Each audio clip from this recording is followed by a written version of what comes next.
Chantereke shokan kungo be. Shokan kun shokan. Oh non. Les Belgiques. Sako Yadal. D'accord, tiens, on a mis les rentigous nous, on a hino le fenêtre, on a comment d'amener. Balma Facebook jama, au bel salam alaikum. Au balma ke Idriss Martinez konimpo, oni Chiko Nimaga. On a folie ba oye faux siguro la, au kera fond fan ka damne Afrique, katase Europe kon la ma fo Amérique, ma ma be kan leni wakati na, amba fo nyena ko au bisimila kene kon la la. Bi ani jo menyon bolo, oye Chiko na kele no ka daire la ko général Chiko. Na fora Chiko, oye do ka cauchemari, na fora Chiko. Moko hakili be jigimuna oyo fanen baneni na fora Chiko moko hakili be jigimuna oyo burujali donc bi ani Chiko be nyogon bolo amena Chiko fene ka interview ke anye danita ke anye jeneta ke bi ani Chiko de be nyogon bolo donc hukum kon lala fen be na kan ga don Chiko kan amena essayer ka kuma ode kan donc balma ke Chiko initié Idriss merci beaucoup ko be togodi basi fo itana yana do diba kono folo mi lame jekulu bela jalen fo minnu be ya minnu be ko kan yan fo sigiro la watu tekili ni video nchunan do ni me atechien donc bi nin koroke interge mbalmake ame nyogombulu amena interview do ninge mais sans tabou do quoi ouais kuno Chiko de Bichiko kele monte quoi parce que ndona famille ndona grand cour kono quoi ouais bon ntado alna ko be ne d'accord donc Chiko ambe feka mun don folo ika parcours yere parce que il me semble que kunu nya ika page sans fait ye photo ni do bla ikumbe ka bo bateau ngono ka do bateau ba kono ikoko ninkera Espagne ina do Europe kon lala alors me feka mun don John yere de Chiko ni bise ki yere fanye quoi Ajara Idriss ne togo de Baïchou Nimaga ni bébé ngole ko Chiko chamamba fogo chèque o sur la mi fait parce que ni togo de Chekina Baïchou Nimaga Chekina mbora mi o yen fa togo e ne re togo e Baïchou Nimaga Idriss chamambe fen fo ama ni ya nyini kibe fen do nyini mogo ka don se gita tigi don de sinon ne be mogo don ama se ga fen nyina kamble ok chama si nyiba sigile na Facebook ka utanga parcours don Idriss ne min traverser che keme bene la me o te se ka traverser o ma traverser o ma ise yere do yere te so ma carrière kata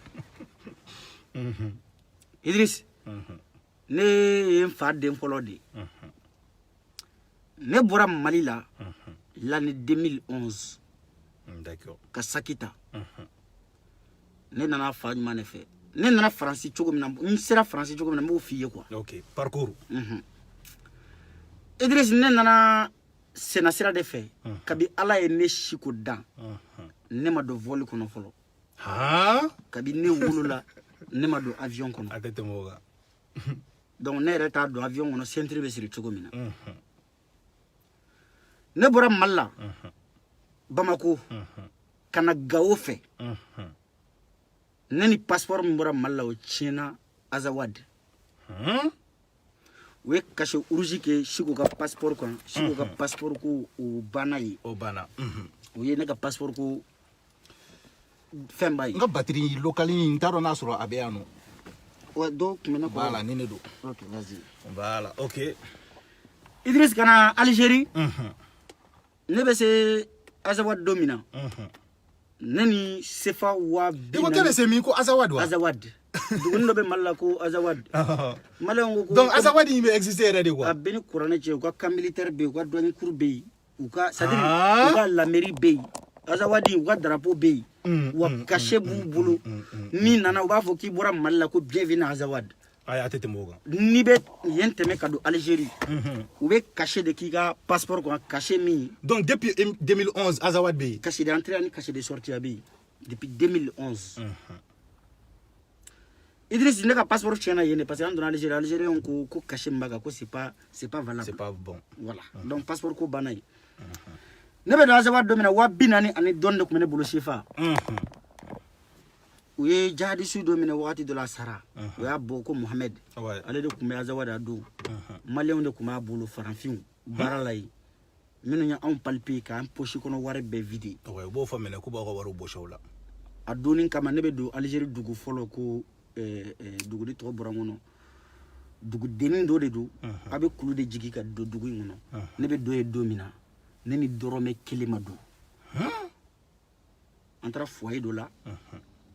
olu ka juru yɛlɛla na sefa 1500 jate ne ka sɔrɔ ka maçonkɔrɔ baara daminɛ kalo 1 bɛ taa maçonkɔrɔ baara kɛ Idriss ko bɛ yen ko bɛ fɛn ne bɔra Mali la ka don Faransi yan ne balima tɛ ne sinji tɛ ne teri tɛ min ka taama 1 donna ne kɔnɔ ne donna ni n yɛrɛ de ye halala wari dɔrɔmɛ 1 m'a suɲɛ ka baara kɛ baara ni fin ka dɔ yan ne ye maçonkɔrɔ baara kɛ Algérie presque 1 mois Algérie dugu fɔlɔ la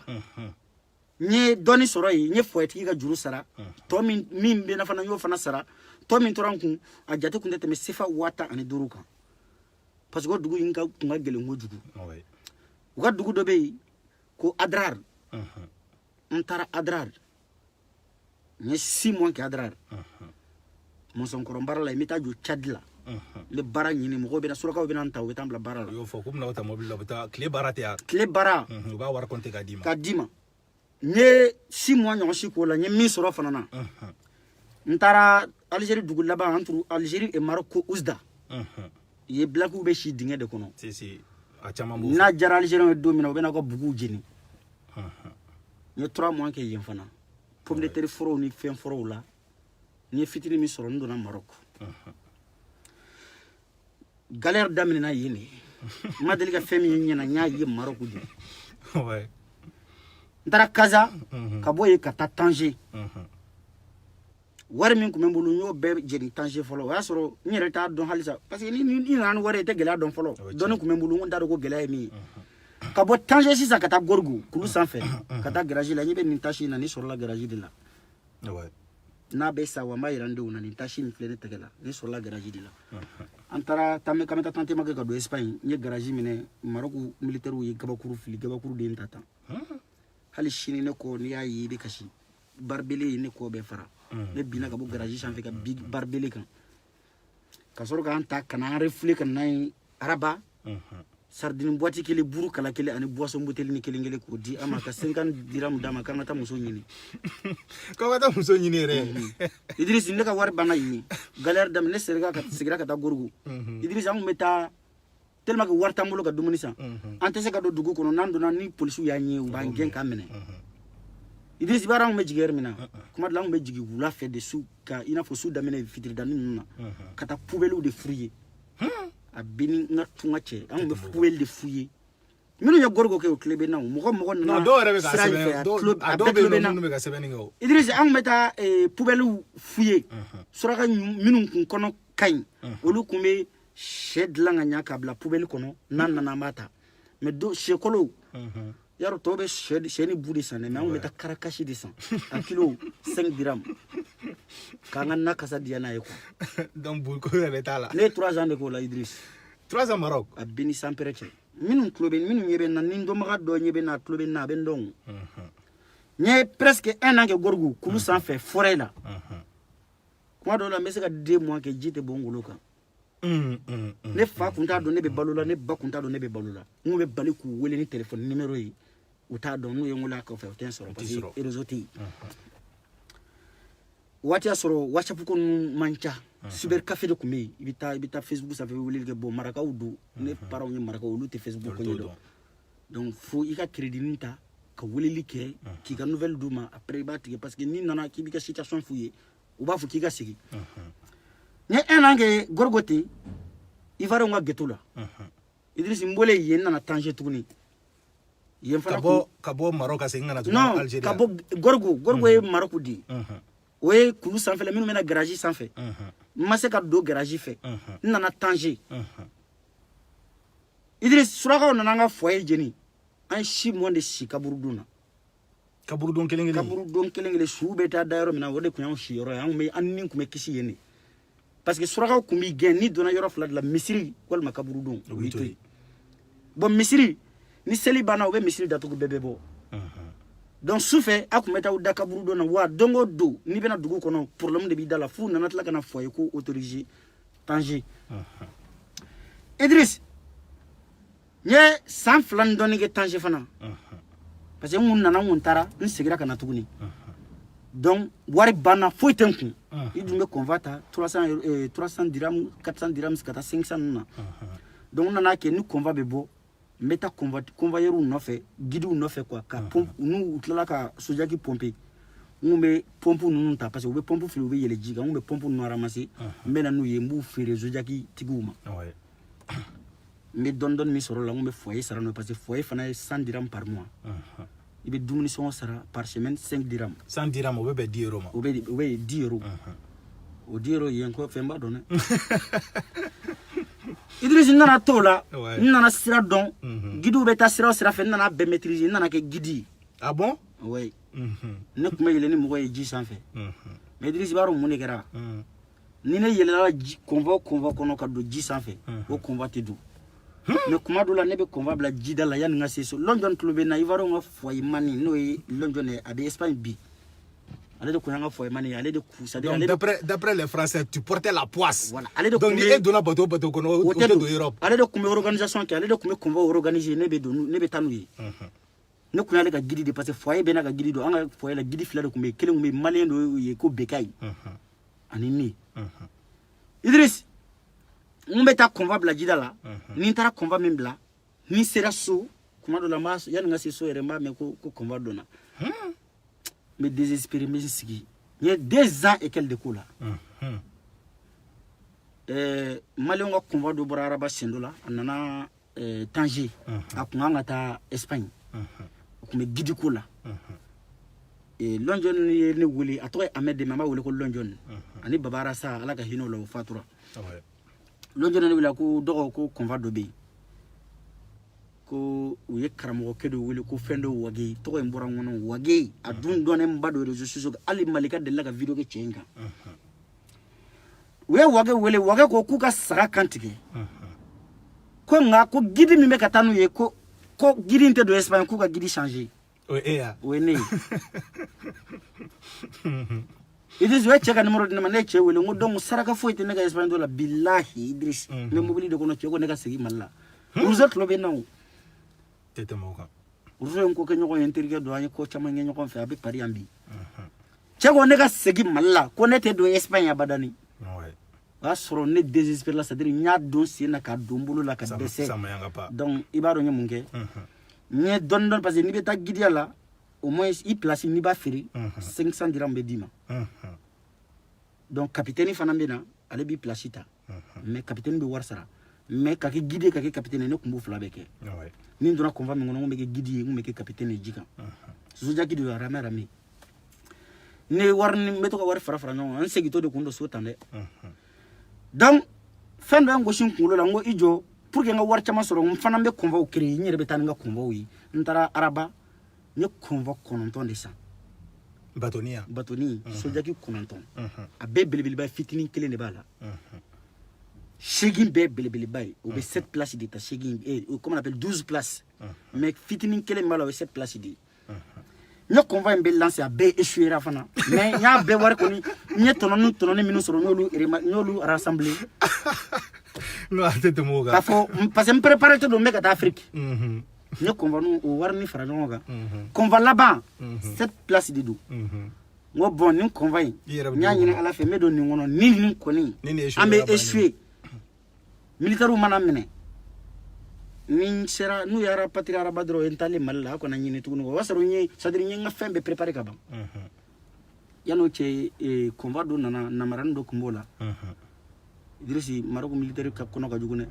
o ye tiɲɛ n b'o kalama Idriss Maroc militaire delila ka ne ci a bɛ ni ala ni kira cɛ ne ŋunumana de a bɛ ni masa arahamani cɛ ka dɛsɛ ka taama sen kan c'est-à-dire n'u y'i sen kɔnɔna minɛ guide parce que passager dɔw bɛ tellement k'u da ka magan ni u koronna dɔrɔn u tɛ se k'a fɔ ko karisa de ye guide ye u bɛ se k'a fɔ de ko karisa de ye guide ye donc n'a fɔra k'e ye guide ye fo k'i sa parce que interdit don i ka mɔgɔw kɔnti e de bɛ forêt dɔn i man kan ka na ni mɔgɔ ye k'u bila risque la bon n'aw dun bɛ taa e b'i ka consigne de di a bɛ respecté de ni min tɛ se ka respecté i bɛ bɔ n ka convoi la donc Ivoirien namarani dɔ tun bɛ yen u ko ne ka taa ni convoi n ko o ma n ko n tɛ se ka taa ni convoi ye parce que namara b'a la ne tɛ se namara ka fɛn na parce que a ka kuma ka ca namarani ko ne ma ko dɔgɔ k'i tɛ ne dɔn ko ne ye tɛbɛ de ye ko n'an yɛlɛla ji sanfɛ ko ne b'i dan n ko ok problème t'a la ne ye risque ta ne taara namarani Idriss ba kalama kan anw mine kun kɛra namarani de sinon billahi o do siga kun tala mun bɛ taa Espagne parce que buyar kun bɛ a don ouais o dɔ yɛrɛ de ne yɛrɛ désespéré la n ko karamɔgɔkɛ kuma min fɔ n ko ne tiɲɛ do quoi donc n ko c'est à dire ani namarani bɛ forêt la n ko n'u b'a sɔgɔ parce que forêt yɛrɛ ni ji yɛrɛ cɛ fɔlɔ an bɛ jigin ka bɔ automafia kɔnɔ parce que a bɛ don automafia kɔnɔ a bɛ ji de sanfɛ a bɛ kulu de sanfɛ i t'a dɔn vitre bɛ c'est à dire mobili i n'a fɔ ko nin frigo in bɛ cogo min na kɔfɛla i t'a dɔn bɛ yɔrɔ o yɔrɔ i kɔni bɛ mobili kɔni bɛ ka boli ah ouais je vois mobili kɔni bɛ boli donc u b'aw jigin forêt da la jidi de bɛ mɔgɔw guider sisan ka taa jida la bon yɔrɔ dɔw bɛ yen aw bɛ forêt traverser kulu bɛ yen aw bɛ jigin kulu de sanfɛ ka don ji la donc yɔrɔ dɔ bɛ yen kulu tɛ yen forêt dama de don yɔrɔ dɔ bɛ yen tunnel de don Idriss an ni o bɛ a forêt ka jan ni 1 kilomètre a bɛ min kama a ka ca ni 1 kilomètre dibi la bon fɛn sugu bɛɛ bɛ o forêt fana kɔnɔ bɛɛ b'a kalama minnu ye terrain traverser o bɛɛ b'a dɔn ne ni namarani parce que droit de guidi bolo ka taa ka passager kelen to n'i taara ka kelen to dɔrɔn u bɛ se k'i dénoncer u b'a dɔn aw bɛ min parce que wulu bɛ militaires bolo radars bɛ yen u fana disperser len don forêt kɔnɔ ne namarani ŋɔni mana fara kuma namarani kelen tɛ quoi hali musow muso minnu n'u denw mɛnna k'u bɛ sira tigɛ bon gidi de b'a sara o de la gidi sara ka ca kuma dɔw la parce que ni muso bɛ yen i bɛ muso bolo minɛ i b'a den minɛ ça c'est sûr parce que c'est ton boulot i y'a décidé ka kɛ nin de i bɛ k'a ye forêt kɔnɔ namarani nana mankan ci parce que ŋɔniw bɛ k'a sɔgɔ ale bɛ dugu ma di a tɛ se ka foyi k'a yɛrɛ Idriss bon militaires nana o y'a minɛ u y'a ɲininkali kɛ ko jɔn de ye gidi ye namarani de y'i tɛgɛ ɲɛsin ne ma sisan ko ne de ye gidi ye Idriss ko ne de ka namarani bamu ne ko ne bɛ se k'o bamu cogo di namarani yɛrɛ ka girin ni ne ye ne bɛ se k'o bamu cogo di bon militaire ko ne ka ko ne gidi ne ko ne tɛ gidi ye ko namarani ko ne de gidi ko ne tɛ hinɛ ko ne bɛ ni ɲɔgɔnna banabagatɔ ta ko n bɛna yɛlɛ n'o ye ji sanfɛ ko donc ne nana cogo min na ne b'a bamu ka taa n'a ye ten ne kɔni tɛ se ka namarani bamu Idriss cɛ ninnu ye ne minɛ forêt kɔnɔ nin don ka cili da i kan bilahi ne ye presque une semaine de kɛ ne tɛ se ka taama sen kan yanni ne ka se goudron c'est à dire ne yɛrɛ kɛra namara ye quoi namarani ne ta jugura namarani ta ye quoi mais i b'a kalama ni namarani kun segira an ka foyer la o don ne kun b'a ni minɛ yan mais namarani ma taa so a ye direct kɛ araba parce que a b'a dɔn min b'a kɔ so Idriss ne ka convoi laban an y'a ta o de filɛ nin ye n y'o photo de bila kunun i ɲɛ bɛ cɛ min na kɔfɛ Bekayi a don convoi kun bɛ Maroc 500 dirhams mais ne ye n ka convoi laban kɛ 300 dirhams ye promo bilahi ne ye mɔgɔ ɲini ne ma sɔrɔ parce que bɛɛ ko poche bɛ ne kɔ walahi Wourouzou tulo bɛ n na sa cɛ ne donna ka bali gidi caman na Maroc dɛ capitaine caman bɛ ne donna ka balo la dɛ parce que u si kun sigilen tɛ parce que a fɔra ko ne tɛ don quoi ko mori dɔ y'a fɔ o karamɔgɔkɛ dun ye saraka min bɔ saga u y'a faga ko k'a kunkolo fili ko mais ne kana don ko ka gidi changer bilahi i b'a kalama ko convoi in donna o de ye mɔgɔw da kuma in na quoi donc Maroc blakiw commencera ka karamɔgɔkɛ k'u ka karamɔgɔ ni minnu bɛ bɔ u b'a wele a ye wari sɔrɔ dɛ Idriss ne nana don o convoi kɔnɔ ka convoi bila promo la 300 euros i b'a kalama hali ne ye mɔgɔ kelen ta forfait la gratuit ni ala ni kira cɛ tellement que convoi a ma passager sɔrɔ quoi au lieu de 500 euros n y'a kɛ 300 euros o bɛɛ la a ma marché parce que c'est Chico qui est dedans n ɲɛ bɛ cɛ min na kɔfɛ Bekayi convoi kan ka 7 personnes dɔ o bɛ sojaki sɔgɔlen minnu na risque de don fana n ye Bekayi wele n ko Bekayi n bɛ bɔ ni nin convoi ye n bɛ fɛ an ka taa an guide 2 quoi Bekayi ye capitaine ne capitaine ye a ye guide ye ne ye guide n ko donc an ka yɛlɛ bi soit an bɛ don soit an bɛ segin mais a kɔni bɛ lakale zana na bilahi Idriss an bɔtɔ ne k'u ma n ko an tɛ segin yan aw mɔgɔ joli tun b'a kɔnɔ an mɔgɔ 8 o de mɔgɔ 7 an mɔgɔ 8 muso kelen Camerounaise denni kelen parce que guidiw u bɛ musow di aw ma pour que aw ka se k'u don aw ka convoi kɔnɔ donc Camerounaise denni kelen tun bɛ yen n y'o don a la o yɛrɛ ma dɔrɔmɛ sara Idriss an nana polo an bɛ taa polo de do quoi mais n'an bɛ taa forêt la forêt différence an b'a fɔ ko d'accord an b'a essayer k'a contracter dɔɔni quoi parce que vidéo bɛ ka commencer ka janya donc an nana don an nana forêt la an ye forêt traverser an ji a don bouillard kun bɛ yen an yɛlɛla 2 heures du matin u b'a fɔ ko tile 11 heures n bɛ Espagne o photo de ni Bekayi de sigilen filɛ ne kɔfɛ tan ne donna Espagne tan donc n'aw donna Espagne dɔrɔn batonba de bɛna aw ta sisan batonba c'est à dire a don normalement bouillard de kun bɛ an kun tɛ k'a ye mais tellement que ni ala ko min bɛ kɛ don min na o bɛ kɛ a bɛ ni ala cɛ a don salvamento ye u ye hélicoptère wulila sanfɛ ka u ka baton 2 de kun bɛ ji kan o bɛ ka anw ɲini convoi a don convoi 3 de donna u ko an ka lamu tɛ se ka don sojaki kɔnɔ a b'a fara donc GPC fana an ka fɛnw activer mais Maroc pisi de b'an bolo an tɛmɛna o champ na ka ban a tɛ se ka marcher u y'a ɲini fo ka n'an ye k'an ta ka don n'a ye Espagne n donna Espagne tan ni Idriss d'accord i ye wagati joli kɛ Espagne ta kɛra cogo di 1 an 6 mois ne y'o de kɛ Espagne ne donna Espagne mais i ma document ɲini yen nɔ ne donna Espagne n bɛna o fana f'i ye u ye ne diyagoya de ko ne ye mineur ye ne kɔni tɛ mineur ye Espagnol ye ne ta diyagoya de k'u bɛ taa ne mineur ka campo la ne ko ne tɛ mineur ko ne san joli ne ko ne ye 20 ans de u mana ne tɛgɛ sigi machine ka siɲɛ u ye ne tɛgɛ sigi machine ka siɲɛ 4 de machine b'a yira bɛɛ la ko moins de 18 ans bilayi donc diyagoya ko ne ye mineur ye ne kɔni tɛ mineur ye bon a dun tora ne ta la donc parce que a fɔra ko ne ye mineur ye o bɛ papier min d'i ma mineur papier don i b'a kalama ko ye mineur papier di ne ma mais Idriss nafa t'a la a tɛ se ka changer ah bon a tɛ se ka changer o de ne yɛrɛ bɔ kun ye Espagne ne ka sɔrɔ ka na Barcelone jabati ka Barcelone piɲakari yiri a bɛ taa yɛlɛ yiri de kan kabi fa ni ba kɔrɔ Mali la tomate kari ka di pomme kari o fana ka di yiri dɔ bɛ a ka jan ni sɛbɛ ko piɲa ni binna ka bɔ a kan dɔrɔn non hali tɛ furakɛ États-Unis kana piɲakari daminɛ Espagne o de la ni ne y'i sigilen k'i bɛ Espagne k'i bɛ ne fa ni ba ne bɛ yɛlɛ i la quoi parce que ne b'a dɔn ne tɛmɛna yen fɛ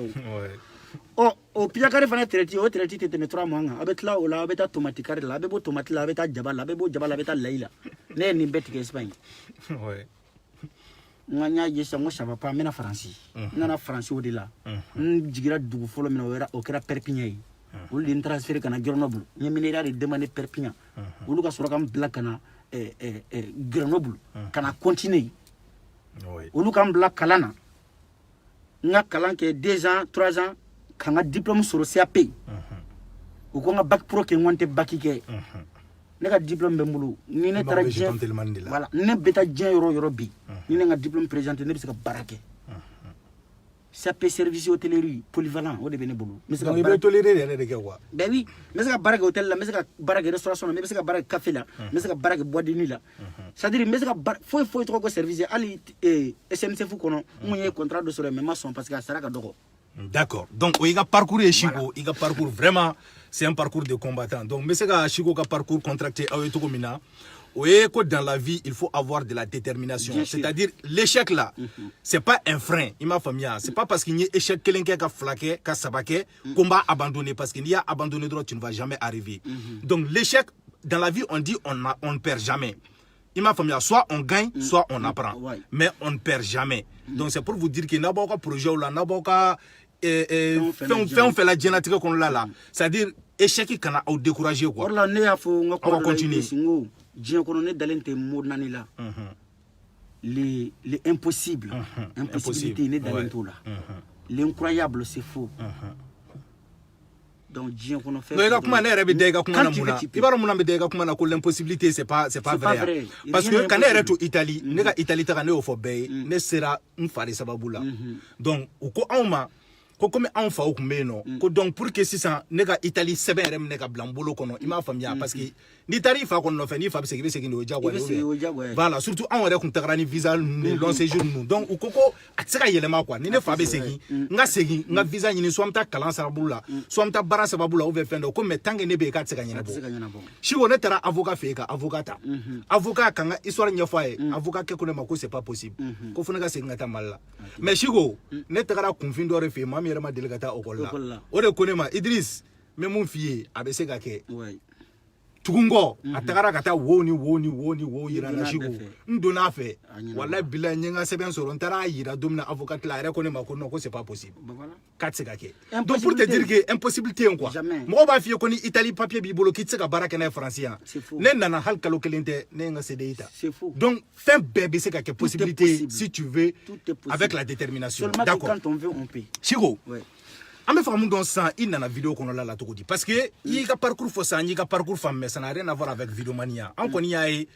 Chigo et vidéomanie bon Chigo be do vidéomania là comme moi je pense qu'il peut me rapport des gars je peux dire que tu as imité Kalafis parce que Kalafis de kuma oloko nous kan folo bon ko fait anya i balla ka masque du nous na ina risque kuma rappeur kan bon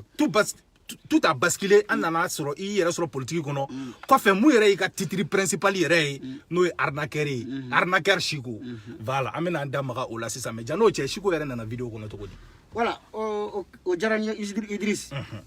ne ka video folo diɲɛ kɔnɔ ne y'a kɛ ka Iba One de soutenir wala ni mɔgɔ caman ko siko tɛ Iba One fɛ n bɛ yɛlɛ i la quoi Sidiki Jabate ni Iba One ka séparation Sidiki dɔgɔmuso dɔ bɛ yen jeni wa wo ko juma o de bɔra ka video dɔ kɛ ka Iba One Jelika bon hakili t'a tigi la kelen a ye Iba One buruja ne bɔra ka o de jaabi ne ka video fɔlɔ mɔgɔ y'a ta ka bila yɔrɔ bɛɛ video filanan Bala Jabi ne bɔra ka Bala Jabi attaquer ouais c'est vrai n yɛrɛ tun ɲinɛ do ko ka pédego kɛlɛ très bien o kun kɛra ne ka video filanan ye ne ka video sabanan kɛra Mama Kalo de kan ni bi cɛ Facebook sanfɛ a binna parce que Mama Kalo y'a fɔ ko n'a jara ale bi minnu ye video kɛ pédego kan k'u bɛ se ka Baba ni ignorer quoi ko mais ale t'a kɛ ne yɛrɛ Mama Kalo la n ko i ma anw ci i tɛ se ka anw bɔ a la Malien si tɛ PD fɛ donc e tɛ se ka Malien obligé ka kɛ PD fɛ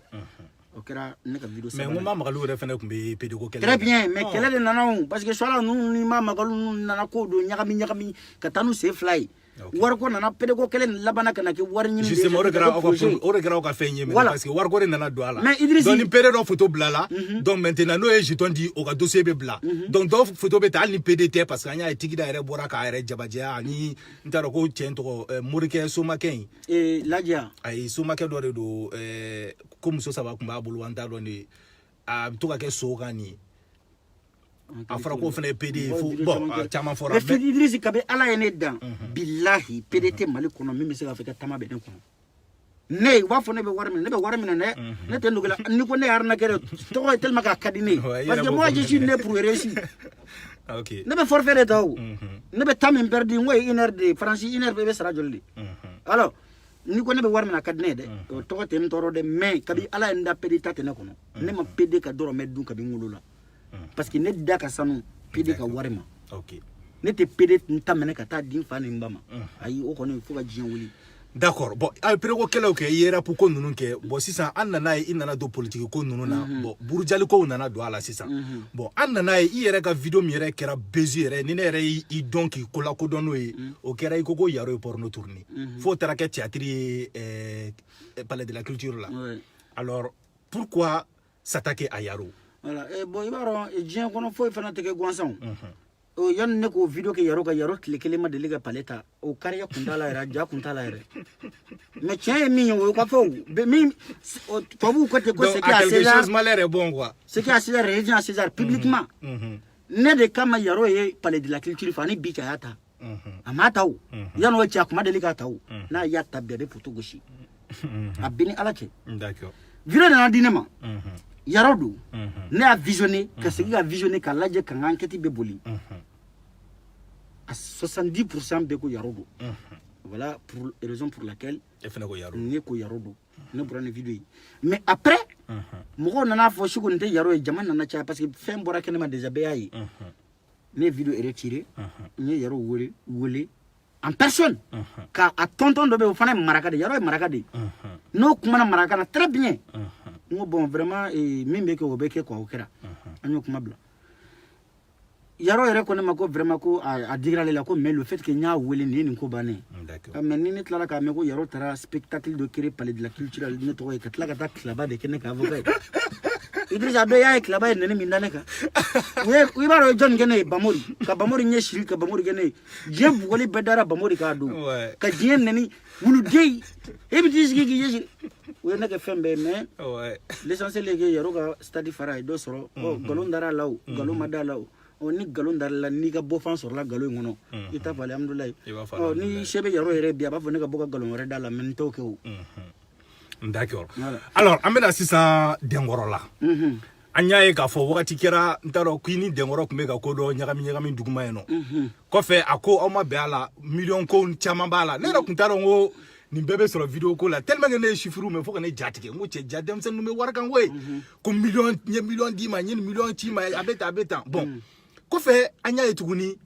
i tilala ka bɔ ka Denkɔrɔ buruja c'est à dire an ma se k'o de faamuya comment se fait-il que e ni mɔgɔ min tun bɛ ka affaire kɛ fo ye miliyɔn ta k'o di e ma kɔfɛ tuguni e bɔra k'o buruja an kun tulo bɛ mobili ko kumaw la i bɛ se ka i ni Denkɔrɔ ka histoire ɲɛfɔ an ye dɔɔni yan Idriss yanni ka na don a la n bɛ mɔgɔ 4 fiyɛ Facebook sanfɛ i b'olu ɲininka ko Siko ye jɔn de olu de bɛ n dɔn ka tɛmɛ n yɛrɛ kan dani ɲininga mani ne dani bɛ se ka sira bɛ se ka fɔ ɲɔgɔn kɔ mais dani bɛ n dɔn dɛ momo de Canada ɲininga bɛ n dɔn toro malika fitini ɲininga o fana bɛ n dɔn i ka mami jakite ɲininga mami jakite jɛma Idriss ne si ko diɲɛ kɔnɔ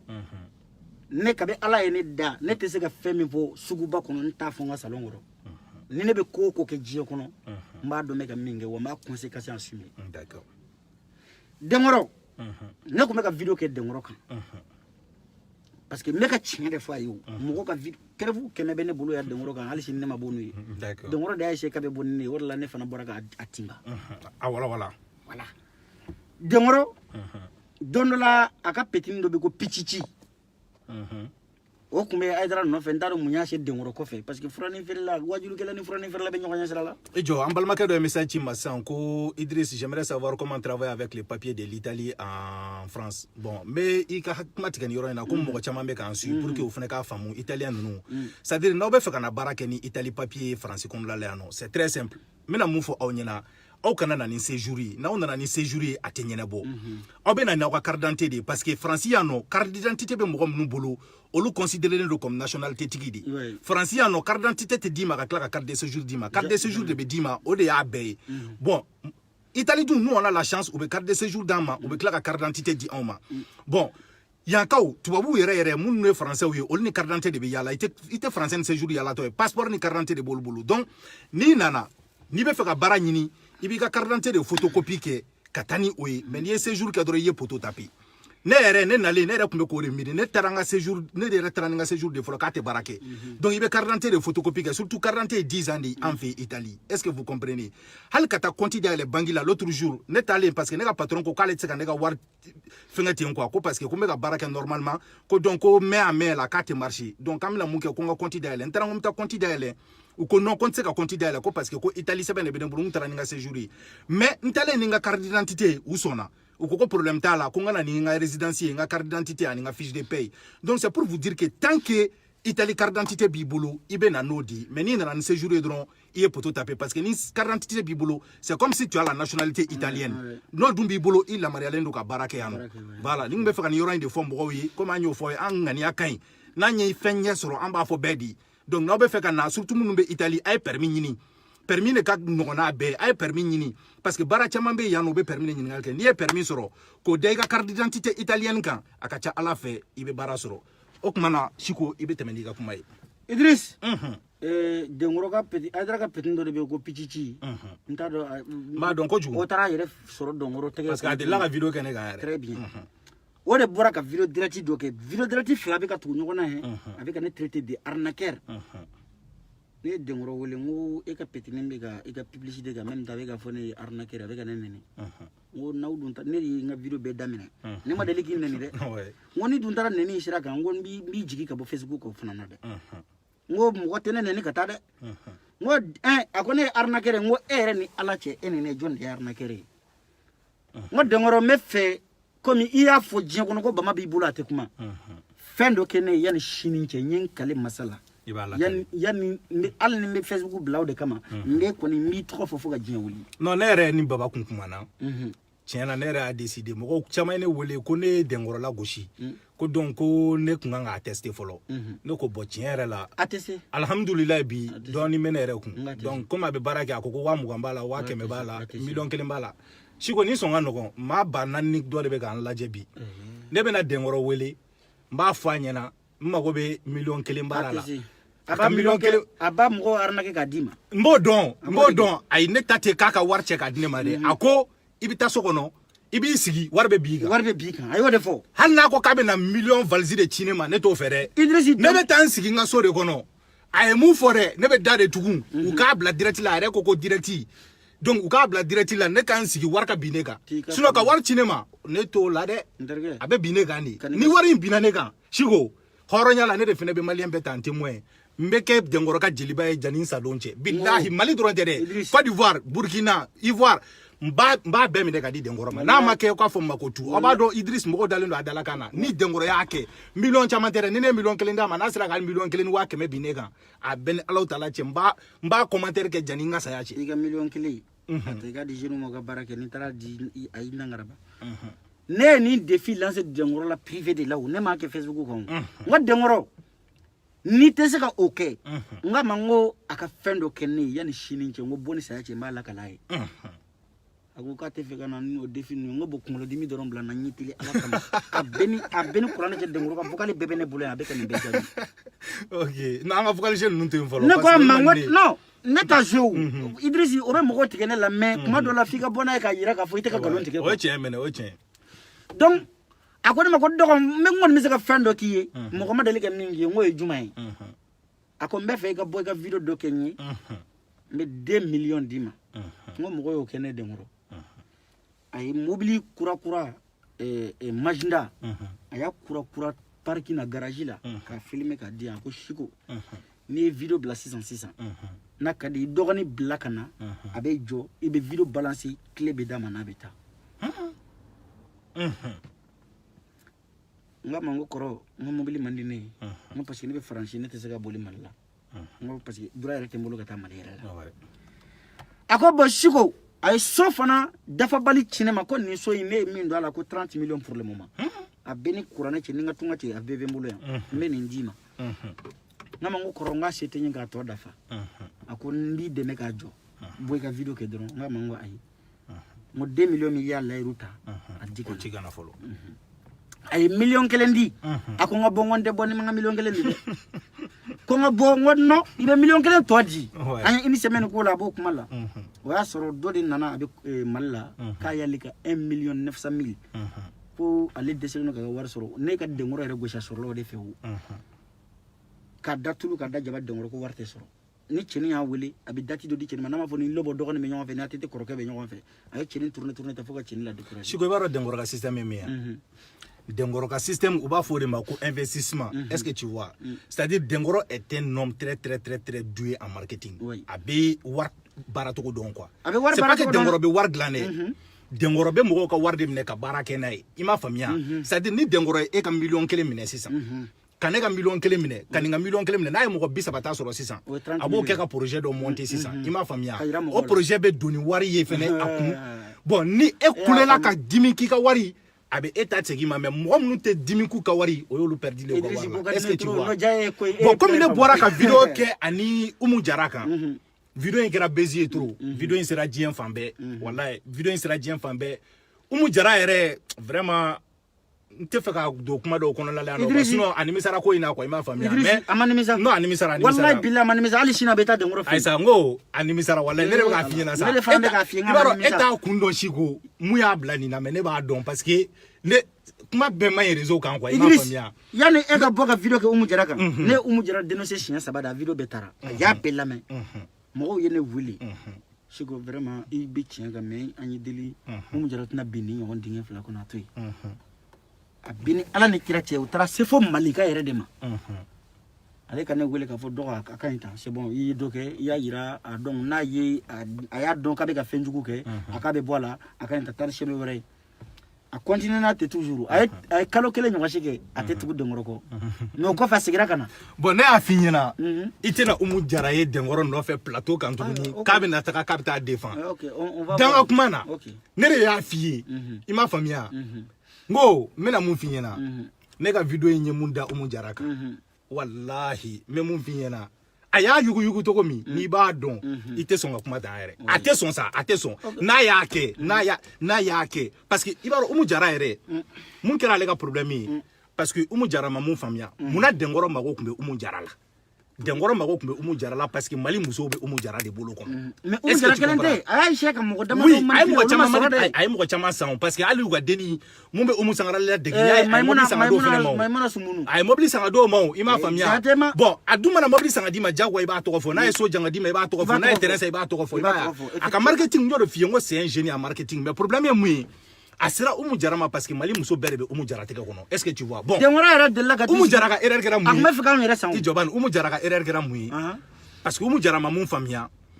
Dengoro ere ba fo aka kuma kono la ko ni binda wari baranke Kontaro ki imuso ki tche ko ani deon ki iba ke olu chité. Donc ça veut dire que Dengora s'adressait aux femmes. Dengora ka cible principal yere kunyo muso. Est-ce que tu vois? Bien sûr. Bon muna sera umuma parce que muso dalendo umundala kana. Donc ni umu ya fodron muso beta et puis mu digira na vidéo la umuko ko dengo gele abe muso muna ko Dengora ka essayer ko gérer. Dengora be ka war ko kuma fo ni dengo be nyoko sera la. Dengora be mu don dengo. Bon muso dun dengo gele abula muna tu yere di Dengora ma bu mle ko escroquer ni sur alhamdulillah ni ma dengo mais billah o dengo kuma manati umula dengoro umu sigilen to plateau karajo kan ko don la umu yale dengoro wole ko sango gelabu ka quartier la kale ko ne ba ko abe ben quelques minutes abe ben ko ale téléphone de 5 minutes sans nana ko fo be ka fo ko nu umu mi denga wole aka nyama ko samu fika chini umu ko chendo no moy ala ni ba fe ma yoro tike kadi abeni mbaje odo ne kirina de ka bingwa ne ko shigo ne fana bo la du tay umu te soro ni ngona wala donc anga umu nga parenthèse fermée. OK bon maintenant ibika au ka million ko kuma fo 600 on bon maintenant muna 600 e bora 100 ka vidéo ka kan ka ay naga 1 million de to naga ay million ngene no nga 1 million juru de kumala juru ere ouais parce que ay 2 million la ruta donc nga 1 million ngene juru naga ne tate to mogolo ay 1 million di donc 1 million ngene ndo indura fe ouais juru de ay 2 semaines ga te go sara nyake kele ngo de ngoro be nga wardi wete nga wardi aka nga wardi parce que nga juru de ba law donc domina ay million ngene ndi boko ay 2 millions di ko 2 millions da fara ko nga boka video ko donc un million flasera. Un million flasera ke na mo sara be ben. Je yere be wargan video ko ina goy. Ako sisa nga boka promo de ke sisa. Ate semina ina fo mu jarabe ka mi nga boko nyokona de ke. Nga mango vraiment ngo mina ke ateni misa. Donc ale akila ne be na video mi blade. Ne borana le ni koroni che. Ne ya blade damina. Ne ya ta oda de la sisa. Donc tellement que ya ya toro. A borani ane conversation ka tra be di video man ngo me est-ce que ni kungulu kay. Mais ni ne kumesira converse ne ba da be bolu ni ne kumesira boli nyamuna ne betla ka boke egoshi ni wara mine mo gala al ni masaka tiki de faiti damine mais ne era ba do na mi mo ko yene wele ne ko me ngo ubora ni fokali de ko ngo me odoro ko ngo me est-ce que be saka to ne be dengoro ka 2 millions sigi mais ni ka 2 millions même pochi ko no ne bolé nga dengoro goshi tellement nga traumatiser la o clé flan ne ma ya ay campagne dam la be yala misiru la ka wardi c'est comme ça be yala fon fa ta wardi mo ma pour que parce que mo ka foko war ba bolo quoi alors que imagine ne me fera malion ka mun famu quoi dengoro be mobili sanga di mo ma pour que ka promoter mobili anga ke sa mobili 3 millions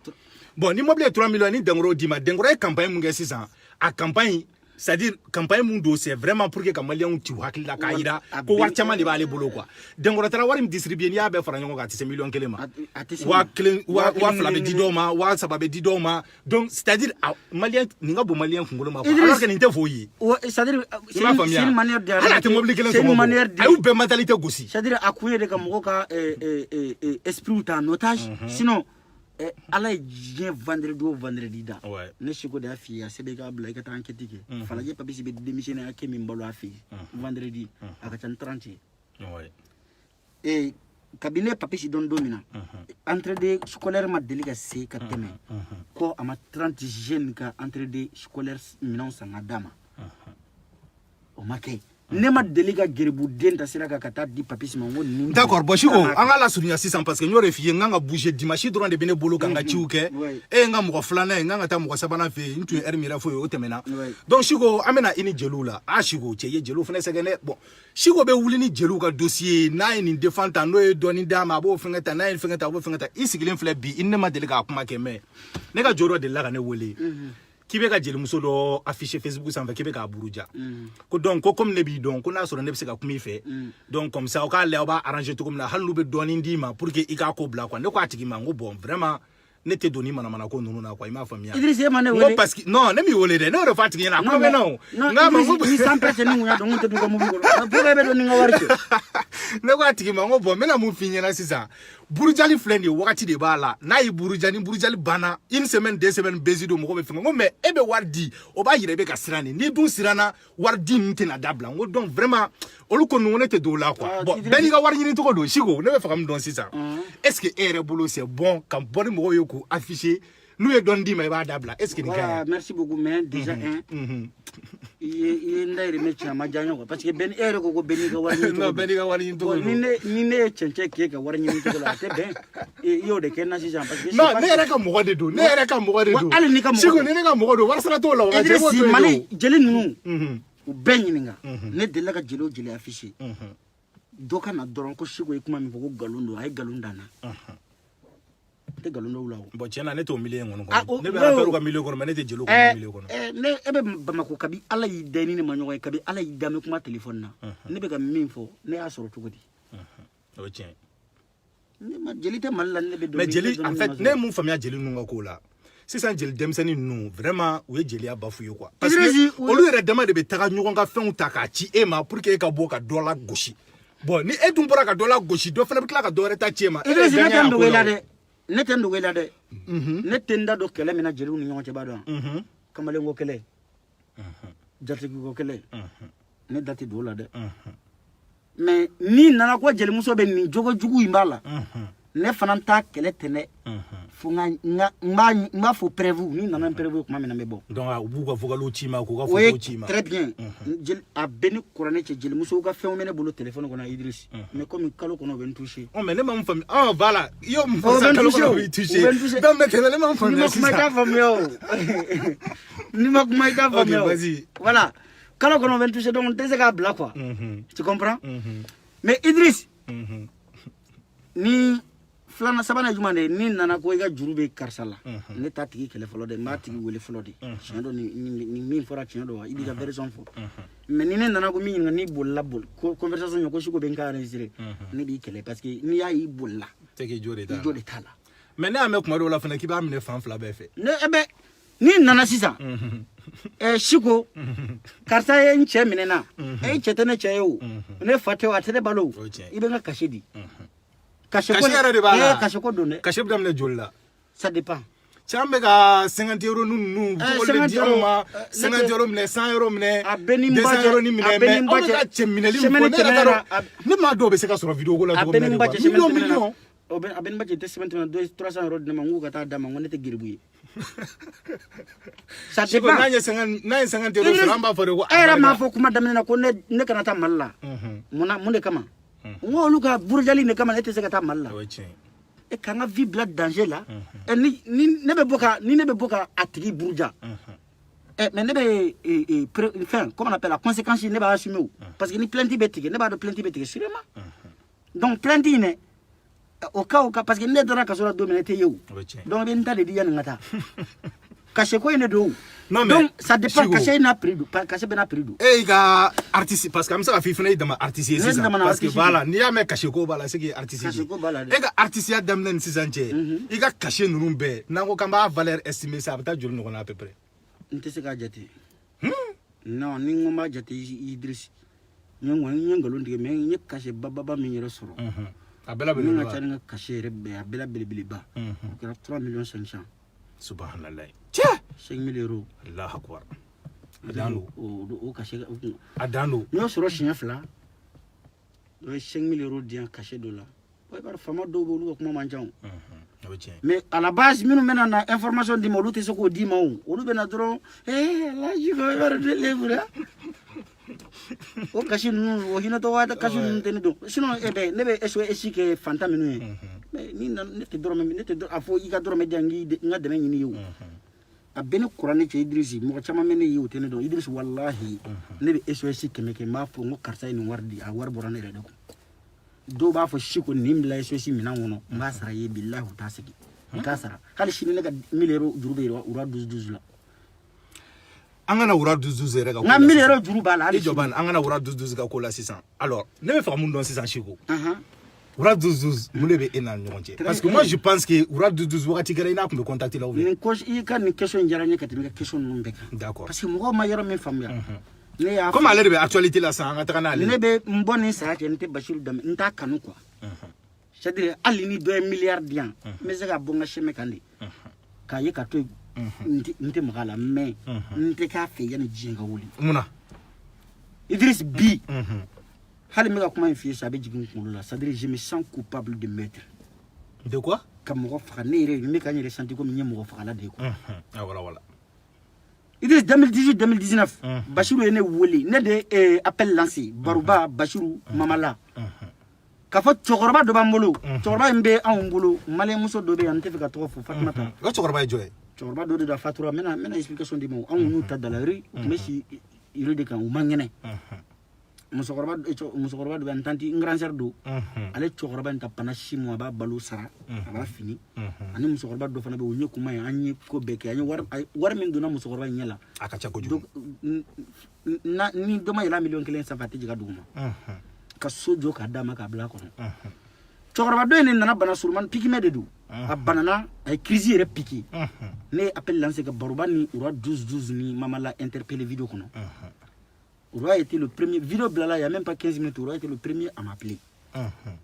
presque 1 heure du temps ni ni mɔgɔ 1 heure du temps kɛ téléphone na nafikɛ dɔ b'a la dɛ sinon bɛɛ tɛ sosiko kuma ye o n b'i dɛmɛ o kuma man ca dɛ ne y'a bɛɛ enregistré parce que ne b'a dɔn cɛ in a kuma fɔra n ye ka sɔrɔ ma ye a ye layiru ta n ye siko taa ni banabagatɔ hôpital la a ka taa opérer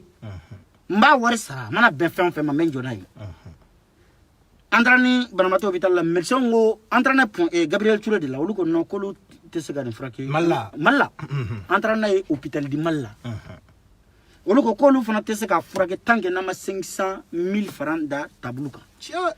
parce que ko SDF don n'olu y'a furakɛ n'a kɛnɛyara bi ni mɔgɔ ma nin représenté en tant que responsable k'olu bɛ mun kɛ olu tɛ se ka datugu kaso la parce que déjà le gars il est malade ne ye Bachirou wele a yɔrɔ bɛɛ la n ko kɔrɔ n ko bon an taara ni cɛ hôpital la a kan ka opérer u ye nin de fɔ a ye quartier dɔ fɔ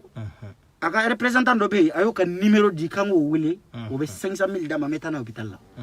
an y'o wele o ye rendez-vous d'a ma sini sɔgɔma 10 heures n ye Fata bila Fata taara jɔ fo adresse in na ka cɛ de wele k'a ka di k'a wele k'a man di fo bi cɛ tɛ ka téléphone ta bilen n ye Bachirou wele a nɔ bɛɛ la n ye cɛ wele n tɛ k'a sɔrɔ Bachirou ko bon ale yɛrɛ tun bɛ fɛ ka kɛ a kɛnɛ kan mais bi ale bɛ yɔrɔ min na ale décollé la Soro pour New York donc mais n'a sera New York n'a lafiyara dɔɔni a yɛrɛ bɛ wari ci mais a na tana ni ne bɛ wari sɔrɔ dɔ bolo ne ka minɛ o la k'a di ale yɛrɛ b'a segin Idriss Makari ko de dabɔra a don wari min tun bɛ ne poche kɔnɔ a bɛɛ lajɛlen tɛ tɛmɛ 200 € kan chaque de Paris ne y'o de wele n ko faama n ko nin problème b'an na n ko an mako bɛ nin so min na faama ko Siko e fana ye nin tun dɛ bon min kɔni bɛ ne sigilen bolo 500 € de n'a ka di n'a minɛ walima i b'a fɔ n ye n b'a ci mɔgɔ min ma ne ye Fata tɔgɔ ci chèque ma chèque 500 € bila o wula bɛɛ c'était vers midi 14 heures comme ça parce que o y'a sɔrɔ ne ni Bachirou taara kuma na 200 € bɛ ne bolo ne y'o ci n terikɛ dɔ bɛ yen ko Lagare Sora n y'o wele o k'a tɔ dafa dɔɔni y'a jɛ 500,000 la 500,000 ma dafa dɛ mais médecins ils étaient bons volontaires u y'a minɛ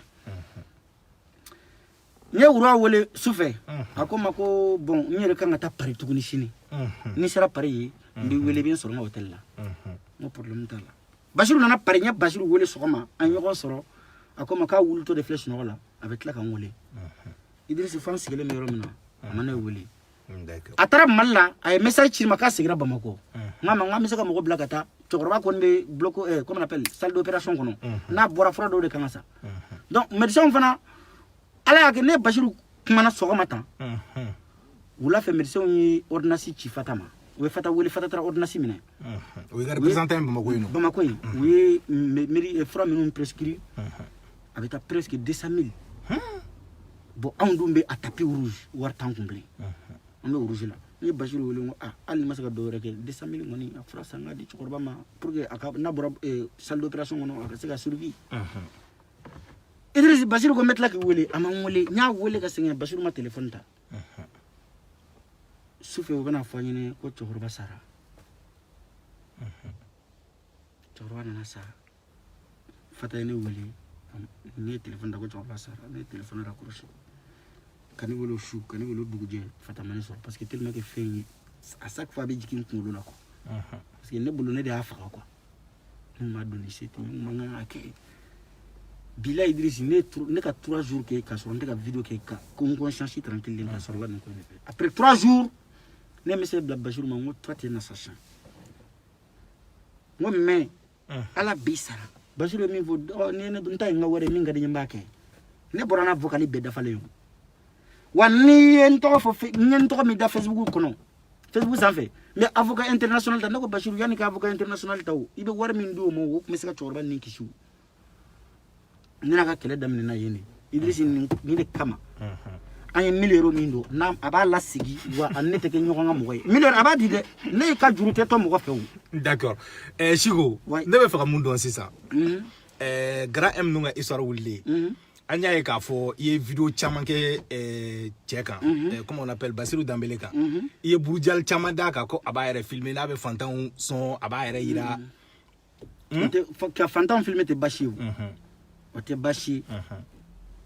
mais i ye fantanw filmer ka layiru ta u ye i m'o kɛ o de ye baasi ye o de ye baasi ye sinon fantan filmeli tɛ baasi ye o Idrisi ni e taara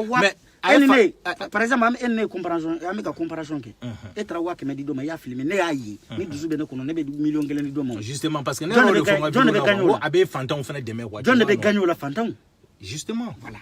mun ne ye mɔgɔ caman kɛlɛya ni o ye ka ne ni Uruki Njayi to ɲɔgɔn bolo ne tun bɛ mɔgɔw la futini de c'est à dire tellement que ni ne bɔra ne bɛ Uruki ta ka dɔ gosi o tigi bɛ dimi hali n'a ma di ne ma ne ka k'a bɛ taa di dɔ ma o b'a kɛ c'est à dire pour moi je suis fier de moi o de tun ye ne ka technique ye quoi mais Basiru e tɛ Basiru dɔn bilahi Idrisi Basiru e ni Basiru bɛ kɛlɛ ne Seko da de y'a f'i ye bi direct kɔnɔ i bɛ tila ka n'a fɔ ɲɛna parce que don dɔ la banabaatɔ dɔ bɛna se e ma a ɲɛ guwanto e bɛ Basiru wele k'a ka dɛmɛ a bɛ layiru d'i ma a bɛ taa lajɛ hôpital la ka filmer ka ci ma bilahi a t'a kɛ a bana de b'a la bon ne bɛ fɛ ka mun dɔn sisan est-ce que bɛ se ka a situation damadɔni fɔ ne ye par exemple sisan a ye layidu ta mɔgɔ min ye n'a m'a latigɛ a caman damadɔni tɛ a caman ba Badalabugu dɔ bɛ jɔn misiri juma yɛrɛ Basiru ye layiru ta olu ka alimami ye u ka mobili tiɲɛna k'a bɛ mobili san ka di alimami ma a m'a kɛ fo Mali jolidenw kɛlen ka publication k'a kan bon dɔtɔ ye ne fana wele k'o témoignage kɛ ne ye k'a ye mobili san ka di a y'a san kɛ mais a y'a fɔ k'a b'a kɛ kuma min na par exemple sisan Idrisi fura min kan ka ta midi ni e taara o don tigi ma 19h ye i bɛ retard la o mais Chico tellement que mɔgɔw fana bɛɛ ɲɛ jɔlen b'ale la est-ce que ale fana bɛna se ka a bɛɛ kɛ en même temps wa tiɲɛ tɛ sa parce que bamananw bɛ zana dɔ fɔ ko fantan 9 fanba 1 ni min farati i yɛrɛ bɛ kɛ fantan 10 ye Idrisi a bɛ ni woloba sinji 2 cɛ ni Basiru ma fɛn o fɛn di ka filmer a m'a kɛ ni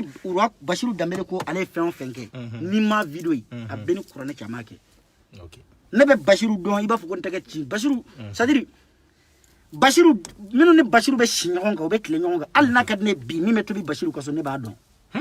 a bɛ ni masa Arahamani cɛ i ko n ka citation damadɔ f'i ye a kɛ Ala ni kira kama i ka appel lancer ko jeli Baki ka bɔ n'a ka range rover a k'a yira maliyɛnw na ko Basiru ye arrange min di ne ma an ye min couleur ye a ka bɔ n'a ye an k'a ye jeli Baki a y'a d'o ma bɛɛ ɲɛna a fɔ Baki ka bɔ n'a arrange ye an k'a ye donc arrange in tɛ yen a t'a bolo a fɔ Baki ka bɔ n'a ye dɔrɔn ne ye défi lancer o Baki bɔ n'i ka range rover ye k'a filmer i n'a fɔ don min na a dir'i ma i y'a filmer bɔ n'a ye bi an bɛ plaque dɔn mobili kuɲɛ couleur min an b'a dɔn marque modèle min kun an b'a dɔn Baki ka bɔ n'a ye k'a yira k'a fɔ Basiru ye arrange min di a filɛ o tɛ kelen ye Bala Kamara Baba Ɲame kɔrɔkɛ a fɔ Baba Ɲame Bala Kamara ko ne ko Basiru ye mobili min layiru d'a ma k'a ka bɔ n'a tile a ka yira n na ko Siko a filɛ nin ye Bingini Bagaga a fɔ Bingini ka bɔ n'a ta tile a fɔ Mariam Ba ka bɔ n'a ta tile a ye layiru ta nin bɛɛ jama ɲɛfɛ sinapu kan a b'a filmer ka bila ka réseau kan internetu kan bɛɛ y'a ye mais a kelen tɛ yen a ye min abuti Graham ta aw nana kɔfɛ don aw t'a ɲɛ aw tɛ nin dɔn ne de bɛ nin dɔn nin bɛ ne bolo ko paracetamol de n b'a dɔn trop non mais Chico ne ma se ka mun faamuya o c'est à dire aw bɛ k'ale lagosi fɛn dɔ la aw bɛ ka tila ka to encourager mɔgɔ wɛrɛ fɛ yen nɔ n'o ye Mamala ye non mais parce que ne bɛ k'a lajɛ aw bɛ k'ale lagosi fɛn min na ko yɛrɛ yira ka d'a ye n'a ye fɛnw kɛ a b'a yɛrɛ filmer tan bon hali ni Mamala tɛ k'a yɛrɛ filmer mais aw fana bɛ ka Mamala ka promo de kɛ non aw m'a fɔ a ye k'a fɔ yɛrɛ yira ka d'a ye dɛ ne kɔni m'a fɔ mɔgɔ wɛrɛ ne kɔni m'o fɔ e ta ye jumɛn ye ne ko de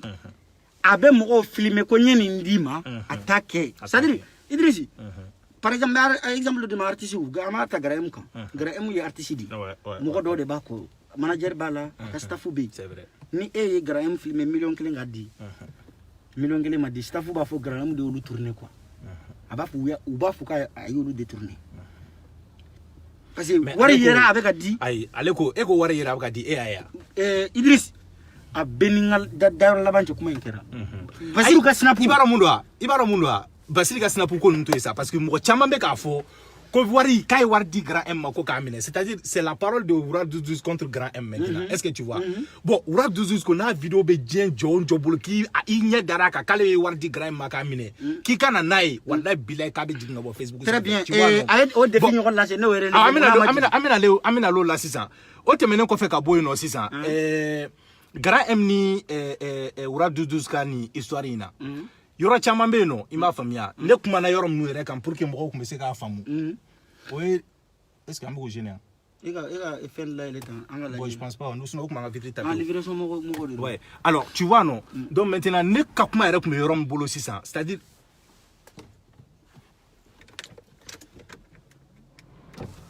ça gêne là OK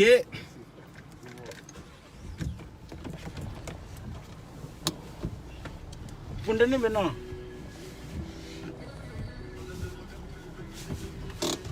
OK. Idriss est autour de 600. Voilà, ngo. C'est-à-dire Malion est tiens, ninga na nga mobile gratter ane. Non, ta gratter. Ngo Malion est affaire in black ata yorom non. Est-ce que tiens l'affaire in kuma ngase no? Idriss le. Et m'a fait la parole contre la mienne. Graham ni Oura 12 prévuta shibulu. Ah, ka filmera ma filmer. Na soro Graham fana della ka boka ninke mo wera la Mali kono. Mais tu n'as pas l'impression qu'il a poussé. Je dis très bien. Na soro ama poussé de. Question pour et ma yoro me fait ngo question pour Graham émission do de Kenya. C'est j'ai vu ça. Aya répondu tout court. Au ko fait do de tela ka boka neni. Mais est-ce que Oura 12 est nenia? Oura 12 man minu ya mais al ni nedu par exemple Idriss ne be na fendo kan ne kuma do fo après mo ko men be e ka dumuni ke be shiga nyangana ulu ka boke nenu non ne fo ma do la men mo ka kololo be yele nyangana mais ne be riposter grand boro de la vidéo direct ke ka ere justifier quoi mais je le trouve très normal na soro grand de la ka ni ngon ke mama la wu borbala nin kera mo ka fo a ere a jogo de ni mais grand ma de la ka ni ngon na ke mais Oura 12 ne grand be presque 6 personnes même na sigi réseaux sociaux ka fa ila ruta make donc mo ko ba fo wulu bebe bodu mais ni itab abi numara ga dongo do ye bodu wulu yede alors grand M nga manager yere ko ne ma ko lu tagara dum na Oura 12 fe no ko Oura 12 de wafla di olubema ima famia je pense que dombolo grand M yere bolo nani awka nyoye te ka nyoye yorom na c'est-à-dire orlamba a fo mo nyana quoi na soro ko ne tun sané ne do Oura 12 fait ne tun tena siki ko na e débat ke FB ne dumba don eni Oura 12 au ka hakilina o te kéré mais ne be fa mu don dron quoi c'est-à-dire anga kessa hali ay wafla mdul man taro ko wata nyona wa muni o don ere kenaninka est-ce que o doron kama au kanga na ko botiki la jaba réseaux sociaux Idriss jien ko na fara ko cohérence c'est-à-dire ibaro mo na fa i faye ika école sara ki afembe ke bita kalange kana katla kana c'est-à-dire aba fuka ka voter mo rewa bu bonde voter ndala de cohérence ka finyene adana wa fla ma gra emma Oura 12 fisir wali ade ako ay moto di alima kam malo boro sakata da paroma ale ba wali mandola parce que wali mando mali ka feridi mais kala be min na fait il ko afara ki million kele parce que do de bora ka gram fana attaquer ko million kele ndira makale re kumi ouais c'est là ayi be pe 12 mina mo ko tede c'est-à-dire ale be balo Oura fe ale akila kambe kan tabalo ne te tambalo yun tu as fait 12 ne o fe ngone na le 300 logements que ñoko fe ale nga petit msabe ne a fe ngone dumuni ke poubelle ko non o yasro Oura be malaw ne ko meta poubelle wulu maka sekolo tomo kata nyimi kasro Oura 12 be malaw odo ne ma kele bi ne ba kele de ne ya kele ka layru dafa baliya de la mama la iko ame ka mama la ka publicité ka publicité ke a beni masara maniche mama la ne vidéo filmé mama la était contre ama filmé mama la ka bureau kuno a filmé anga yoro de la ne vidéo blanc ne message kungurun dron de ci mama la mango koro ngombe fe ka bo jara de me ko aw mako be jolla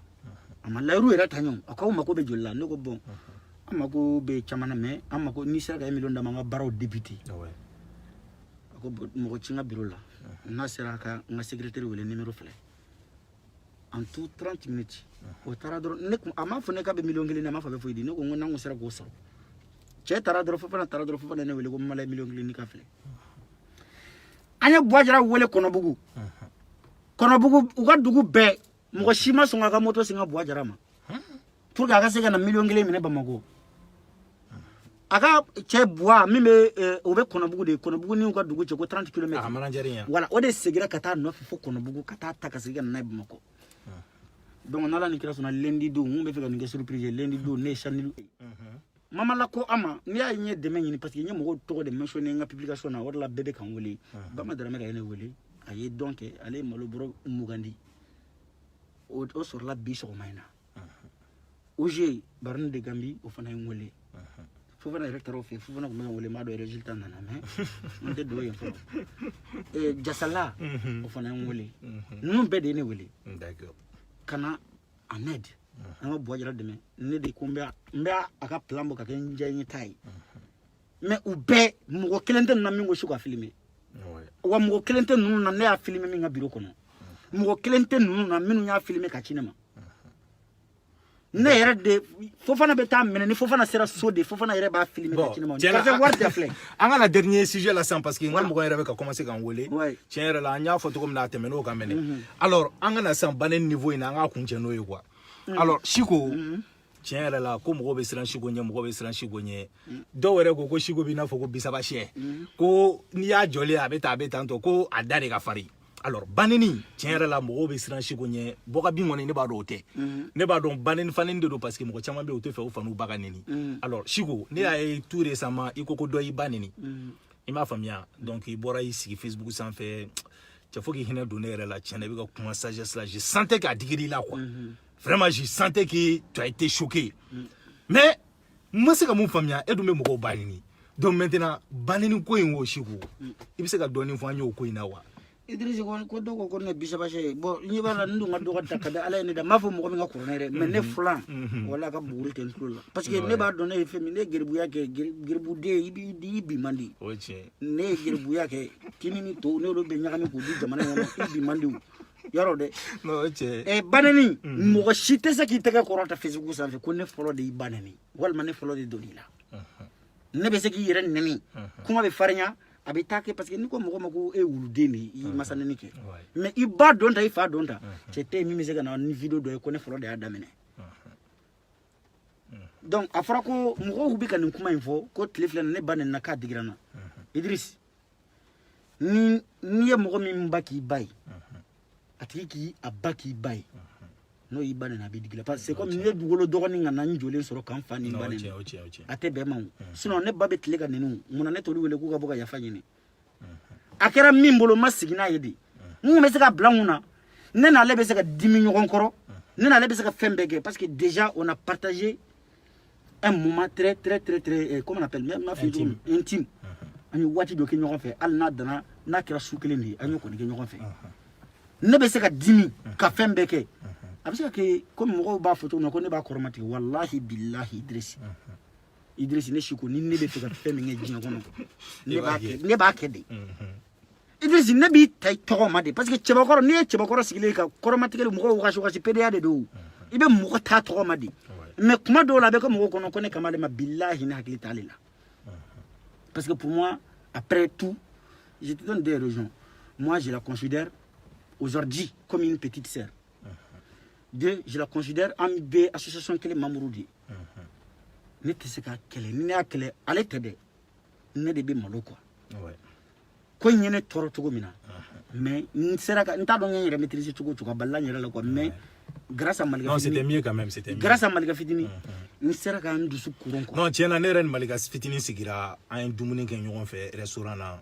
C'est un gars que moi je respecte voilà. Beaucoup. Mais après, tiens, là, tiens, les cas. Allez, moi, il y a qui j'ai. Ne vidéo fitini minun ka Idriss, moi, il y a qui j'ai. Réunion sigira kuma la. Ni ngere reconnu parce que ka igare il y a tor min ke ni ya reconnu o ti lâché ya quoi. C'est-à-dire au fana tia do de. A fora bo Siko tiena akera manya make ma boka nike. Moi vraiment je suis désolé. Est-ce que ma vidéo est bonne?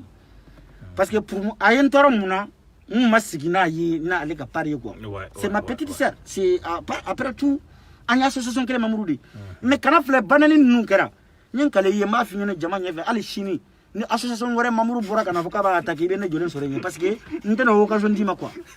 Kele taw fe wo an ye mande wala kele tey. Non, c'est vrai. Malika famille la kele tey. C'est-à-dire en fait ambe kele chokoroba ou debe minu malakuma. cɛkɔrɔbaw de bɛ minnu bɛna lasigi e dɔgɔ a ye nin kɛ karisa e ye nin kɛ ne kɔni m'a fɔ mɔgɔ wɛrɛ ni ne y'a kɛ n'a ma ɲa n'a fɔra ne b'a dɔn directement parce que erreur fɔli kun ye de i ka corriger n'i ko k'i tɛ sɔn a ma a bɛ corriger di a ma nɔgɔ a digira n na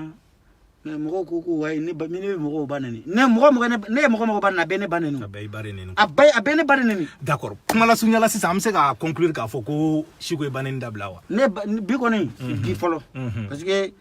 Dawuda Yatara dɔ Musafu Jalo dɔ ko ni ko i bɔra fɛn dɔ la maliyɛnw bɛ buguri k'i ɲɛna n y'a bila fɔlɔ parce que n furulen don n tɛ fɛ n denw ka exemple sugu dɔ ta mais ni min ye n ba nɛni n b'i ba nɛni dɛ n tɛ mɔgɔ ba nɛni yɛrɛ tɛ mɔgɔ si ka plaisir tɛ ba nɛni kɔni tiɲɛ yɛrɛ la mɔgɔ si ka plaisir tɛ mɛnɛ apparemment j'ai pris une autre chemin an bɛna na ni SOS an bɛ continuer kan déjà ne ka association yɛrɛ spéciale bɛ ne bolo 2018-2019 ne ye wari min don fantanw na dugu kɔnɔ ni n ka groupe dɔɔni de y'a jɛ 5 millions na bɛɛ reçu bɛ yen dɔɔni dɔrɔn de y'a jɛ 5 millions na a tɛ tɛmɛ 100 000 kan comme ça a bɛɛ reçu bɛ yen mais mɔgɔw ye ne ka vidéo ta hali ka taa wari minɛ n'a ye ne ka poutre t'a la parce que ni nana dɔw nana ne ma ko wa n ye wari ci ma Orange Money kan ni ne ka numéro ne bɛ Mali de la Orange Money tɛ n bolo dɛ kana nkalon da n na d'accord Siko sisan kuma lasurunya la kuma jumɛn de b'i bolo k'a fɔ an kanubagaw ye an ka vidéo kuncɛ n'o ye sisan ladilikan jumɛn b'i bolo et puis foli jumɛn b'i bolo ka lase an layɛbagaw ma ladilikan bɛ n bolo fɔlɔ lajɛbaga minnu bɛ k'an lamɛn ni cɛgana b'u la a ye furu parce que kuma dɔ bɛ ka fɔ ko n'i ye muso furu ko problème bɛ Europe kɔnɔ a bɛɛ nkalon i furula ma furu problème bɛ k'i si n'i wolola i tɛ se ka segin bilen n'an nana an tɛ se ka taa o n'an t'a dɔn ma si n'an t'a dɔn sariya bɛɛ bɛ taa ko ma kɛ mais min bɛ ka fɔ dugu kɔnɔ mɔgɔ ka ninnu walahi a kana ne minɛ dɛ ne filɛ nin n'a bɛ ne kɔnɔ ne b'a fɔ ni ne y'a fɔ dɔrɔn a banna Idriss ne ye ko dɔ kɛ na ni ne bɔra k'a fɔ dɔrɔn o y'o bannen mais n'i m'a fɔ a dɔn k'a fɔ ko bɛ n kɔnɔ dɛ ranking n'a fɔra dɔrɔn ranking banna mais ni ne ma se k'a fɔ a dɔn k'a fɔ a bɛ n kɔnɔ don dɔ la n b'a fɔ no a bɛ ten mais ni ne y'a fɔ dɔrɔn c'est fini n tɛ kɛlɛ kɛ bilen wa ni ne dimina cogo o cogo ni kuma kɛra n fɛ n bɛ n yɛrɛ resiger o de la vidéo dɔw yɛrɛ bɛ ne b'u supprimer a bɛ kɛ mɔgɔw kɔnɔ ko n ye wari minɛ walahi o tɛ ne ka vidéo ni ne y'a kɛ soit ne ka mɔgɔ sɛbɛ dɔ de kumana n fɛ n y'a bɔ yen ou soit min nana i yɛrɛ de nana jagoya ko n ka bɔ yen n bɛ n ka prix f'i ye ne t'o dogo mɔgɔ la donc o yɔrɔ la ko ne ye arnaqueur a ka di n ye arnaqueur fana baara don profession dɔ de don donc voilà n'i y'a ye titre kɔni b'a la c'est que profession don voilà banna d'accord donc an balima Facebook jama ni ne tun y'aw tulo garisɛgɛ avec notre invité Siko donc je pense qu'aw ye faamuyali sɔrɔ Siko ko la je pense que ɲininkali minnu tun bɛ yen nɔ a caman kɔni jaabira voilà donc je pense aussi que madamu i bɛna minɛ ka ɲɛ parce que kunna an ɲɛ b'a la n ka cɛ a bɛ ka susɛtiw ni samaraw don i sen na n terikɛ cɛ n terikɛ ne yɛrɛ kun t'a dɔn k'a fɔ ko fɛn dɔ bɛ kɛ cɛw la ko a tɔgɔ yɛrɛ ko gomaji o don ne yɛrɛ bɛ terikɛ la kasi ne yɛrɛ sigilen donc a bɛ fɛ i ka bɔrɔn wa n yɛrɛ dungari la n ko parti saka na n ko non muso bɛ yen a bɛɛ di ba ta ka bisu kelen a bɛ san 10 de fara i sen kan quoi yɛrɛ y'a tɛgɛ da tele bɛ ɲini ka k'i ɲɔgɔn tele bɛ ɲini ka bɔ n kun na don o don tɛgɛ bɛ n kun tɛgɛ cɛ ma d'accord donc balima Facebook jama an bɛ ɲɔgɔn ta kɔfɛ ok merci beaucoup salam alaikum an bɛ ɲɔgɔn bolo la famille